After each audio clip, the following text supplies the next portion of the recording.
感谢商言的解破新闻，继续来看罗西亚总统普京过24年，搁在国际访问北韩，双方可能要签战略合作协议，尤其是俄乌战争也未战线，普京真需要盟友。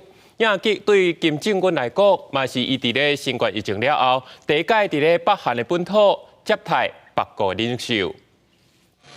俄罗斯总统普京的飞行机伫透早3点到平壤，北韩领导人金正恩亲身接机，双方互动真热烈。两人顶一摆见面是伫去年9月伫俄罗斯东部，这摆是普京为2000年以后第一摆访问北韩。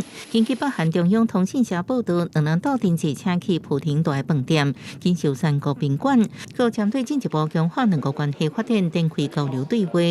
This is really meant to, upgrade the relationship and demonstrate that the relationship is deepening. Especially coming from Russian press, is that there will be a treaty signed. They have a common problem, and that is sanctions. And Putin has really been leading what he considers and what he deems the war on the West and trying to create a multipolar system and sort of upend or create an alternative to a US-led world order. 这摆访问的主要行程安排伫19、23，两人到店行程9点钟，包含到店翕相90分钟会谈加茶会。美国南韩指责北韩强建军火和俄罗斯是会换粮食，不过克里姆林宫甲平壤当局拢否认武器交易，不过早伫去年就照做要加强军事联系。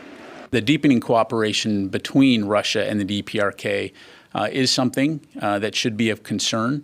Especially to anyone that's interested in maintaining peace and stability on the Korean Peninsula, but also supporting the people of Ukraine as they continue to fight against Russian aggression.